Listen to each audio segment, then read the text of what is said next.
एक सुमन नाम की लड़की थी जिसकी उम्र मात्र 20 साल के आसपास थी। सुमन आज एक ऐसे व्यक्ति के साथ संबंध बनाने जा रही थी जिसकी उम्र 55 साल के आसपास थी। सुमन एक होटल में जाती है। होटल के कमरे में जब जाती है तो वहां पर देखती है कि एक 55 साल का बूढ़ा व्यक्ति बैठा है। वो उसके पास जाती है। वो बूढ़ा व्यक्ति उसके साथ छेड़खानी करने लगता है। इसके बाद दोनों अपने अपने कपड़े उतारते हैं और दोनों एक दूसरे के साथ शारीरिक संबंध बनाते हैं।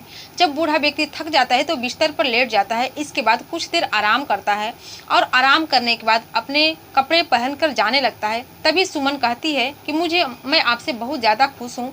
आपने मुझे वो सुख दिया है जो कि मुझे ऐसा सुख पहले कभी नहीं मिला था। आप अपना कॉन्टैक्ट नंबर मुझे देकर जाइए, क्योंकि मुझे जब भी ज़रूरत पड़ेगी आपको अपने पास बुला लिया करूँगी या आपके पास आ जाया करूँगी। इसके बाद दोस्तों बूढ़ा व्यक्ति उसका अपना कॉन्टैक्ट नंबर देता है। इसके बाद अपने घर चला जाता है। अब इस तरह से जो सुमन थी उससे बराबर मिलने लगती है, उसके साथ शारीरिक संबंध बनाने लगती है। इसी तरह से लगभग 6 महीने का समय बीत जाता है। इसके बाद 6 महीने के बाद एक दिन जो सुमन रहती है उस बूढ़े व्यक्ति के साथ कुछ ऐसा करती है जिसके बारे में सुनकर आप भी हैरान और परेशान हो जाएंगे कि आखिर ये हुआ तो हुआ कैसे है। तो दोस्तों आइए जानते हैं इस कहानी की पूरी जानकारी इस वीडियो के माध्यम से। मैं हूं ज्योति कुशवाहा और आपका ज्योति वॉइस चैनल में स्वागत है।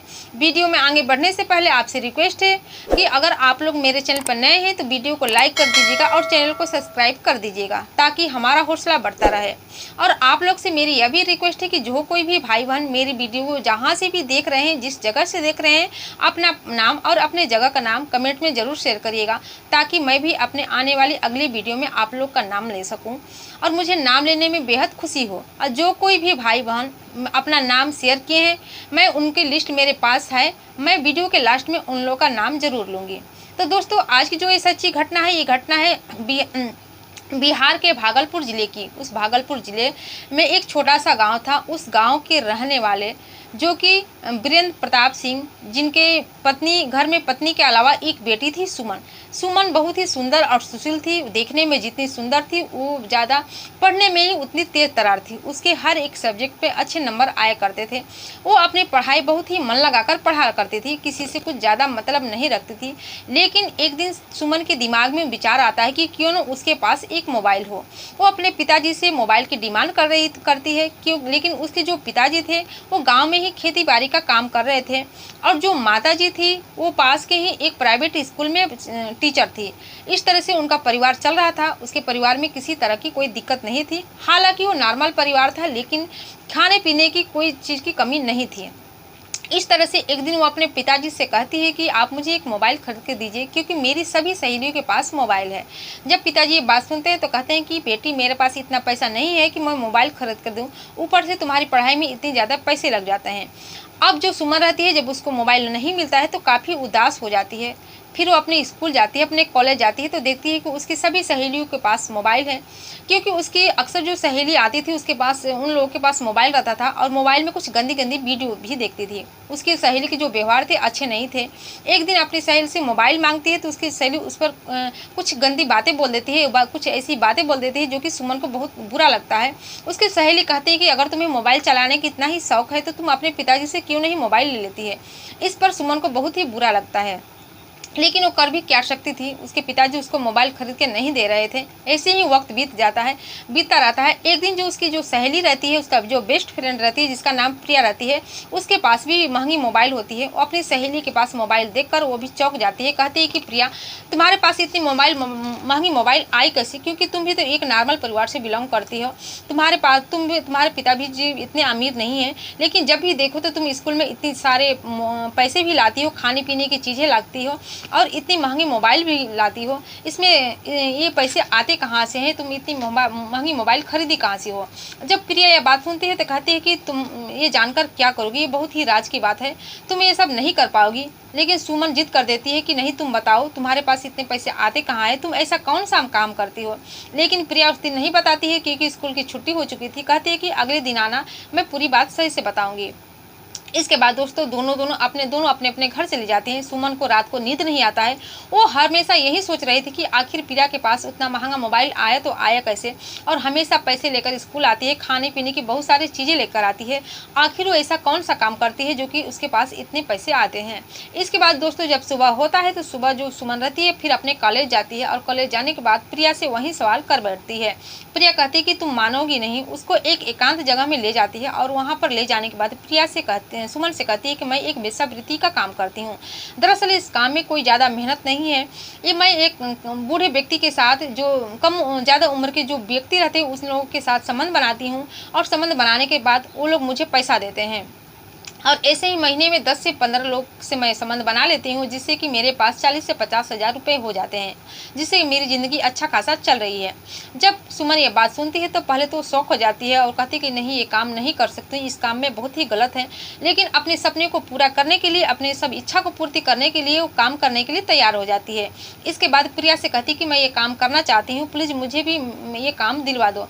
इसके बाद प्रिया कहती है कि तुम चिंता मत करो, तुम्हारे पास मैं एक आदमी भेज दूँगी, उसके जो होटल बुक किया रखा, उस होटल का जो नंबर है, जो जगह है वो बता दिया करूँगी और तुम उसके पास चली जाना। 2-3 दिन का समय बीत जाता है। एक दिन वो सुमन को बताती है कि इस जगह पर, इस होटल में जाना है, जिससे कि जब तुम वहाँ पर जाओगी तो एक बूढ़े व्यक्ति मिलेगा, उसके साथ तुमको संबंध बनाना है। सुमन ये बात के लिए तैयार हो जाती है, और शाम का समय होता है। सुमन अपने घर से निकलती है और अपनी माँ से कहती है कि मैं अपनी सहेली के घर मिलने के लिए जा रही हूँ। लेकिन सहेली के घर जाने के बजाय वो होटल में चली जाती हैं, जहाँ पर प्रिया जिस जगह का पता दी रहती है। जब अंदर जाती है तो देखती है कि एक 50 साल का बूढ़ा व्यक्ति वहाँ पर बैठा है। वो उसके पास जाती है। उसके पास जाने के बाद जो बूढ़ा व्यक्ति रहता है उसके साथ छेड़खानी करने लगता है, उसके साथ संबंध बनाने लगता है। पहले तो जो सुमन रहती है, पहले उसको काफ़ी डर लगता है, लेकिन बाद में सब कुछ नॉर्मल हो जाता है, उसको भी अच्छा लगने लगता है। इसके बाद जब दोनों संबंध बना लेते हैं, संबंध बनाने के बाद जो बूढ़ा व्यक्ति रहता है उसको 2000 रुपये देता है, फिर अपने घर चला जाता है।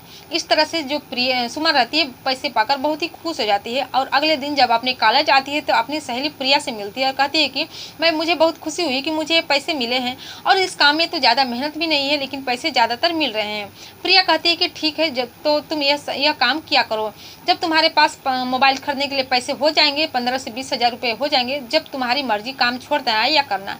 इसके बाद दोस्तों ऐसे ही वक्त चल रहा था। सुमन को जो प्रिया थी हर एक नए नए ग्राहक भेजती थी, और वो अपना होटल का जो होटल बता देती थी कि किस होटल में जाना है, किस जगह पर जाना है। सुमन वहाँ पर पहुँच जाती थी, लेकिन उसके माता पिता को पता नहीं थी कि मेरी बेटी हम लोग के पीछे क्या कर रही है। वो लोग तो हमेशा यही जानते थे कि मेरी बेटी कॉलेज जा रही है। कभी कभी अपने सहेली के घर जाने का बहाना बना देती थी। ऐसे ही वक्त बीत जाता है। फिर जो सुमन रहती है उसके पास बहुत सारे पैसे हो जाते हैं। वो अपनी सहेली प्रिया के साथ मिलकर एक मोबाइल खरीद लेती है और एक सिम लेती है। सिम लेने के बाद अपनी सहेली प्रिया से कहती है कि तुम यह नंबर बाकी लोगों को बता देना, जो बूढ़े व्यक्ति हैं उन लोगों को अपना मेरा एक कॉन्टैक्ट नंबर दे देना, क्या, ताकि वो लोग मुझे मेरे मोबाइल पर डायरेक्ट कॉल्स कर सकें और मैं उनके बताए हुए जगह पर जा सकूं। इसके बाद प्रिया कहती है कि ठीक है। फिर वो सुमन का नंबर लेती है, और जो बूढ़े व्यक्ति रहते हैं जिनको संबंध बनाना होता है, जो वो जानती है, उन लोगों को नंबर दे देती है और कहती है कि जब इस लड़की की ज़रूरत होगी आप लोग कॉल करके अपनी जगह पर बुला लीजिएगा। इसके बाद सुमन, जब वो लोग कॉल करते थे, होटल का नाम बताते थे, सुमन वहाँ पर पहुँच जाती थी और उनके साथ शारीरिक संबंध बनाती थी, जिसके बदले में उसे बहुत सारा पैसा मिलता था। अब तो वो इतनी लालची हो चुकी थी कि उसे हर समय पैसे की लत लगी रहती थी। एक दिन वो एक बूढ़ा व्यक्ति कॉल करता है, कॉल करके एक होटल का कमरा बुक करके उसको बुलाता है। जब सुमन वहाँ पर जाती है तो जो व्यक्ति को देखती है वो व्यक्ति लगभग 55 साल की उम्र का रहता है। सुमन देखती है तो कहती है कि मेरे साथ क्या संबंध बनाए गए, तो तुरंत थक जाएगा और थक कर सो जाएगा। इसके बाद जो सुमन रहती है उस बूढ़े व्यक्ति के पास जाती है। जब उसके पास बैठती है तो बूढ़ा व्यक्ति उसके साथ छेड़खानी करने लगता है। इसके बाद वो अपने कपड़े उतारता है, सुमन का भी कपड़े उतारता है, दोनों एक साथ गलत संबंध बनाते हैं। गलत संबंध बनाने के बाद जब वो बूढ़ा व्यक्ति थक जाता है तो बिस्तर पर लेट जाता है। अब तो सुमन को सुख मिला था जो कि उसे पहले कभी नहीं मिला था। लेकिन पहले वो बहुत लोगों के साथ संबंध बना चुकी थी, लेकिन ऐसा सुख नहीं मिलता जो कि उस बूढ़े व्यक्ति के साथ मिला था, जिसकी उम्र 55 साल के आसपास थी। इसके बाद जब वो व्यक्ति जाने लगता है तो सुमन कहती है कि आप अपना कॉन्टैक्ट नंबर मुझे दे दीजिए, क्योंकि मैं आपके कॉल कर लिया करूँगी। इसके बाद जो बूढ़ा व्यक्ति अपना कॉन्टैक्ट नंबर उसको दे देता है, और उसका नंबर तो खुद लिया ही रहता है। इस तरह से दोनों जब भी उस व्यक्ति को जरूरत पड़ती तो सुमन को कॉल कर देता था। सुमन उसके पास जाती थी और उसके साथ गंदा काम करती थी। इसके बदले में उसे ढेर सारा पैसा भी मिला करता था।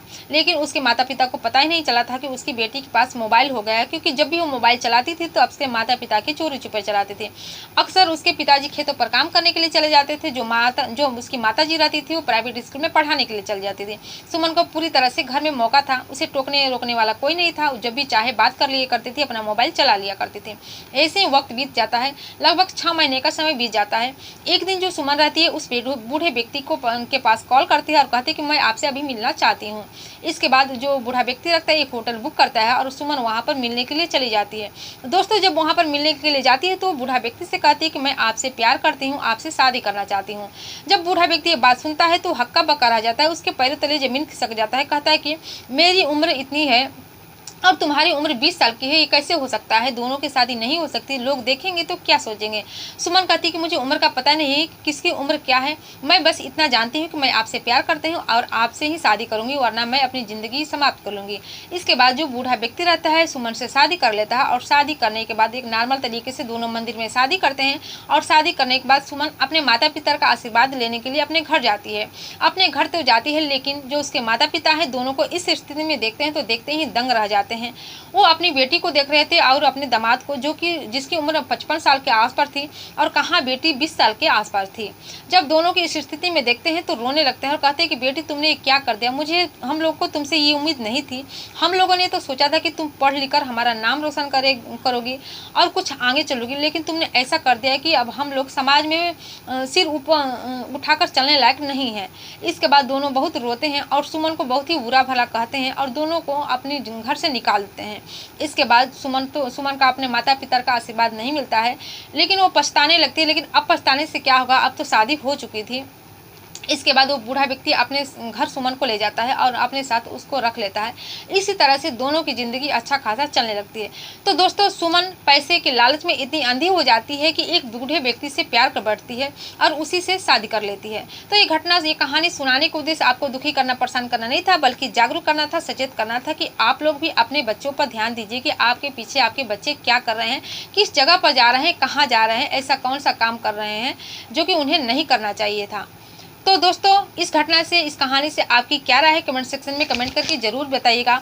और मैं उन तमाम व्यूवर्स लोगों का नाम लेना चाहती हूँ कि जो कि मेरे वीडियो को समय निकाल कर देखते हैं और ढेर सारा प्यार और दुलार देते हैं, जिनका नाम इस प्रकार है: JP यादव गुजरात से, वीरेंद्र प्रताप सिंह प्रयागराज से, AK अवस्थी पुणे सिटी महाराष्ट्र से, नेपाल महतो बोकारो झारखंड से, गौतम कलिम्पाग वेस्ट बंगाल से, आकाश एडवोकेट झांसी से, मनोज कुमार मोहम्मद जाहिद, राजकुमार निषाद जौनपुर से, अली अहमद सूरवीर सिंह संतोष मध्य प्रदेश से, जय यादव दिनेश यादव रोहतास बिहार से। इन तमाम व्यूवर्स का मेरे तहे दिल से शुक्रिया अदा कि आप लोग मेरे ऊपर ऐसे ही प्यार और सपोर्ट बनाए रखिए। तो दोस्तों, फिर मिलती हूँ अगले दिन नई कहानी के साथ, नई घटना के साथ। तब तक के लिए जय हिंद, जय भारत।